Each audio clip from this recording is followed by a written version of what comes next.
No niin, eli tässä olisi sitten tämä viimeinen video koskien lääketieteellisen valintakokeen 2014 tehtävä 2. Ja tässä osiossa olisi sitten nämä reaktiot, mitkä B:stä C:hen, C:stä D:hen, D:stä J:hin ja C:stä I:hin.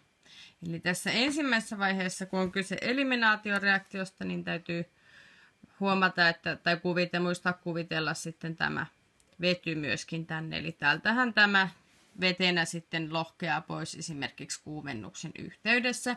Ja tuloksena on sitten vastaava alkeeni. Olisi voinut ehkä miettiä, että minkä takia se alkeeni ei voi syntyä tähän.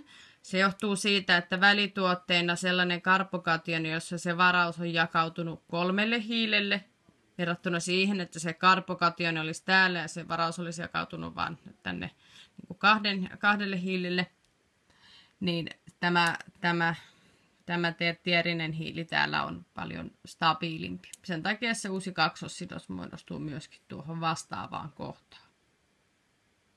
Siinä on myöskin sitten tuo reaktion C:stä D:hen lähtöaine, eli siellä on se alkeeni, ja sitten on halogenointi promilla.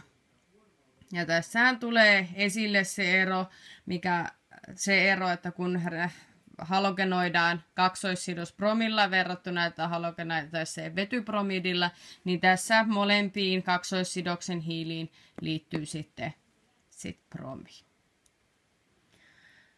Tuohan on myöskin sitten tuo reaktion D-J lähtöaine. Ja D-J-reaktiossahan oli jälleen kyse eliminaatiosta.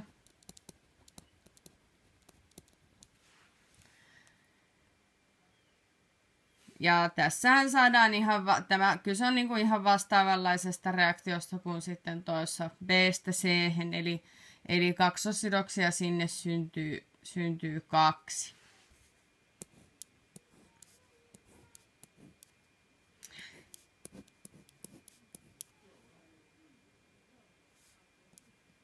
Tännehän jää toki tuo metyyli ja sitten tänne syntyy se uusi kaksoissidos sekä tänne. Jos nyt miettii, että miksei sitten tähän keskelle synny sitä, niin sehän johtuu siitä, että täällä ei ole enää yhtään vetyä, mikä voisi lohjata sieltä niin kuin tavallaan pois. Eli täältähän lohkee pois 2 vetypromidia eikä suoraan pelkkää niin kuin halogeenia.